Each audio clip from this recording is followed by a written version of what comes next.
Hello everyone, কেমন আছো তোমরা সবাই? আশা করছি তোমরা অনেক ভালো আছো।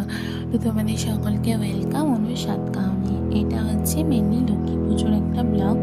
আগে আমাদের বাড়িতে অনেক বড় করে লক্ষ্মী পুজো হতো, বাট এখন সেটা হয় না। তো বিকেলে গেছিলাম বাইরে, পাশের বাড়িতে একটা পুজো হচ্ছিলো, ওটা দেখে আসি। দেখে আসার পরে বাড়িতে ধূপ দিই এবং ওদের বাড়ি থেকে একটা প্রসাদ দিয়ে যায়। প্রসাদ খাওয়ার পরে আমি সন্ধ্যাবেলায় বসে কিছুটা স্ন্যাক্স খাচ্ছিলাম। তারপরে দেখো এখানে আমার পায়েসটা হয়ে গেছে, আর এদিকে আমি আটা মেখে রেখেছিলাম, আর এদিকে কিছুটা ছোলার ডাল ভিজিয়ে রেখেছিলাম। রাত্রে হবে লুচি আর ছোলার ডাল। তো আমি লুচিটা করি, যে ওই যে যাদের বাড়িতে আমি প্রসাদ খেয়েছিলাম না, ওদের বাড়িতে আর কি ইনভাইট ছিল, ওখানেই যাবো। দেখো আমার এদিকে রান্না প্রায় কমপ্লিট। তো চলো আমি রেডি হয়ে নিই। রেডি হতে হতে তোমাদের সাথে একটা কথা শেয়ার করি, যে আমি এবার থেকে চেষ্টা করব প্রতিদিন একটা করে নিজের লাইফ টাইমের একটা ব্লগ আপলোড করার।